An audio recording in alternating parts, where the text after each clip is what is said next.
Arcabouço fiscal é o assunto do momento, e por uma boa razão.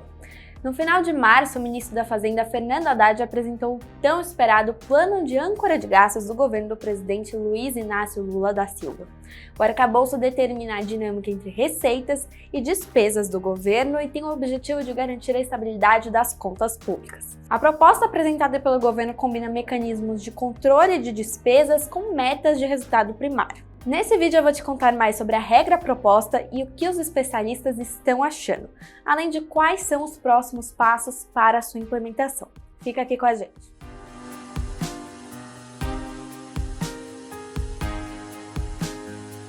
Olhamos para trás para entender toda essa história. O arcabouço fiscal é um conjunto de regras que visa trazer equilíbrio para as contas públicas, e contas públicas é um assunto bastante conturbado no Brasil. O Brasil passou por muitos momentos de instabilidade econômica na sua história recente, com crises inflacionárias e dívidas públicas elevadas. Em 1987, no governo de José Sarney, o Brasil chegou até a declarar a moratória da dívida externa. Isto é, simplesmente parou de pagar os juros da dívida. Esse episódio foi um trauma na história da economia brasileira. Com o anúncio, o Brasil ficou isolado do mercado internacional de crédito por um período e as taxas de juros cobradas pelos credores externos aumentaram significativamente. Esse cenário começou a mudar no início da década de 1990 e o Plano Real de 1994 no governo Itamar Franco tem grande parte dos méritos.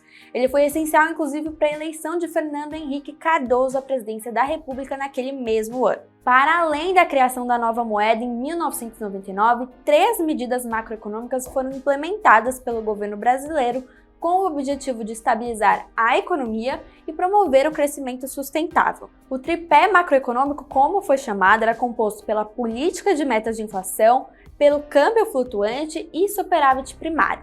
Esse último ponto é o que nos interessa aqui e a gente já volta a falar dele. Nos anos seguintes, um novo marco, a criação da Lei de Responsabilidade Fiscal em 2000, estabeleceu normas para o controle das despesas públicas, a redução do endividamento e o equilíbrio fiscal. Há também a regra de ouro, que não permite que o governo se endivide para pagar despesas correntes. O Brasil também teve avanços no campo da balança comercial, com a diversificação das exportações e ampliação dos mercados internacionais. No entanto, desde a crise econômica iniciada em 2014, o país vem enfrentando dificuldades na área fiscal e na balança comercial. O período foi marcado por uma recessão econômica no Brasil entre os anos de 2015 e 2016, e na época a petista Dilma Rousseff começava seu segundo mandato como presidente da República.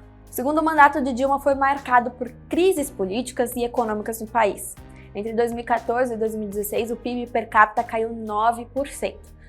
PIB per capita é o total das riquezas produzidas no país dividido pelo total da população, uma medida de riqueza importante entre os economistas. A crise foi desencadeada por uma combinação de fatores internos e externos que incluíram a queda nos preços das commodities, a crise política interna e a deterioração das contas públicas. A queda nos preços das commodities, em especial do petróleo e do minério de ferro, afetou diretamente a economia brasileira, que é fortemente dependente da exportação desses produtos. A crise política interna, que culminou no impeachment de Dilma Rousseff em 2016, contribuiu para a incerteza econômica e a queda da confiança dos investidores. Outro fator importante foi a deterioração das contas públicas, que se refletiu no aumento do déficit fiscal e da dívida pública.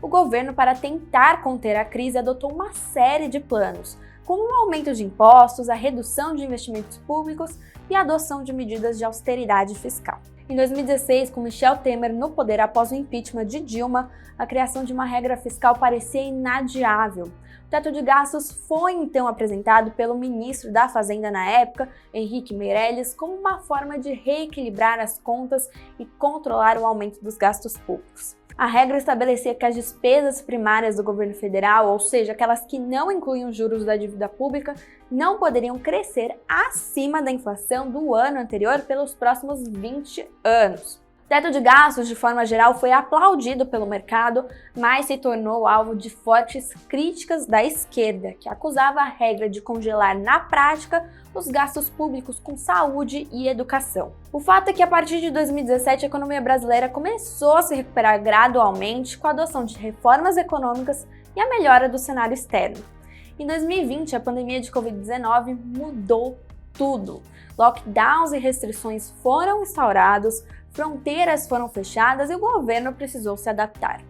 Durante a pandemia de Covid-19, o Congresso aprovou o que ficou conhecido como orçamento de guerra, um orçamento separado do oficial, para lidar com os desafios impostos pela crise sanitária e econômica. Assim, o teto de gastos acabou na prática suspenso. Os gastos durante esse período mais agudo da pandemia acabaram acomodando também demandas políticas diversas, que inclusive ajudaram a melhorar a popularidade do então presidente Jair Bolsonaro. Em 4 anos de mandato, Bolsonaro furou o teto de gastos em 795 bilhões de reais, já incluindo as despesas com o orçamento de guerra. Em 2022, no entanto, quem ganhou um novo mandato de presidente da República foi o petista Lula. Crítico do teto de gastos, mesmo antes da campanha eleitoral, Lula conseguiu furar o teto de gastos antes de assumir o mandato. A chamada PEC da transição garantiu ao governo eleito algumas centenas de bilhões de reais em despesas para além do limite da regra fiscal. Apesar dos novos gastos, o novo governo prometeu uma nova regra fiscal que substituísse o teto de gastos.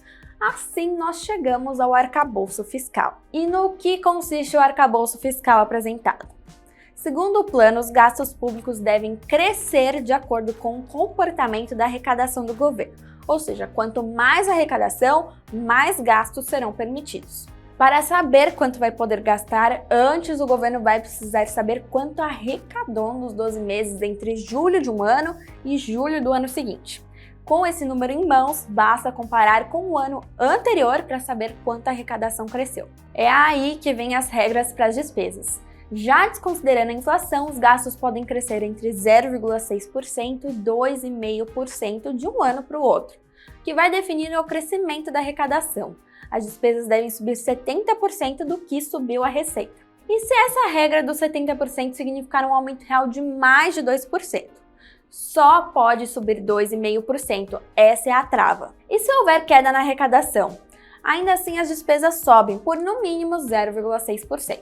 Ou seja, se a economia estiver indo mal, o governo não ficará limitado por uma arrecadação mais fraca e poderá gastar para aquecer a economia. Por outro lado, se a economia estiver indo muito bem, o governo poderá pagar mais de sua dívida, construindo aí um colchão. Essa medida tem o objetivo de garantir maior superávit primário. Lembra do tripé econômico?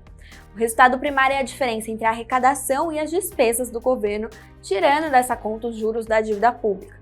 Se o saldo for positivo, teremos superávit. Se for negativo, teremos déficit primário. A necessidade da geração de superávit primário é a essência dos planos econômicos no Brasil. Segundo o economista André Perfeito, tudo isso vem da necessidade de integração da política fiscal com a monetária. Conforme o país tem mais dinheiro sobrando, tem menor necessidade de pegar emprestado e de rolar suas dívidas. A oferta de títulos públicos também diminui, o que faz com que seus preços subam. Justamente por isso, o arcabouço fiscal também tem metas de resultado primário, todas dentro de uma banda de variação de 0,25 ponto percentual para mais ou para menos. Para 2024, a meta é de um resultado primário de zero, ou seja, arrecadação e despesas em iguais proporções. A partir de 2025, o alvo é um superávit de 0,5% do PIB. Para 2026, o último ano do governo Lula, a meta é um superávit de 1% do PIB. Vale lembrar que apenas despesas que não entram na contabilização do teto de gastos vigente deixarão de ser contabilizadas na nova regra. E se o governo não conseguir atingir uma dessas metas? Então, os gastos só vão poder crescer 50% do que subir a arrecadação, e não mais os 70% previstos na regra original. Inicialmente, a apresentação do novo arcabouço foi bem recebida pelo mercado. Dias depois, no entanto, ainda permanecem dúvidas importantes. Segundo especialistas com quem conversei, ajustes com base no aumento da arrecadação são preocupantes, tendo em vista a desaceleração da economia. No Brasil, os juros estão em 13,75% ao ano e, conforme a divulgação semanal do Boletim Focus, que agrega expectativas do mercado, o Banco Central deve demorar a promover cortes expressivos. Economistas têm apontado para a necessidade de um aumento de arrecadação para que as metas do resultado primário possam ser cumpridas. Embora negue que o governo vá criar novos impostos ou aumentar as alíquotas dos existentes, o ministro Fernando Haddad, ministro da Fazenda, já reconheceu que o governo vai precisar de até mais 150 bilhões de reais em arrecadação todos os anos para cumprir as metas de fato. Segundo a Haddad, a equipe econômica vai buscar recompor a arrecadação cobrando de setores mais abastados ou que atualmente não são tributados. E tudo isso pode gerar um enorme conflito político com essas empresas, na visão de especialistas. Outro ponto é que haverá também um limite mínimo para investimentos públicos, cujos valores não foram detalhados. Lembramos que o limite da despesa de um ano passa a depender da receita e do resultado primário do ano anterior. Quais são os próximos passos para aprovação e implementação do arcabouço fiscal? Bom, o plano proposto ainda precisa passar pelo Congresso para quaisquer alterações e mesmo a sua aprovação. Lembrando que a proposta não altera a Constituição, portanto sua tramitação tende a não ser tão prolongada. A gente aqui no Suno Notícias vai continuar acompanhando tudo isso e explicando tudo para você. Não se esqueça de compartilhar esse vídeo, de curtir e se inscrever no nosso canal.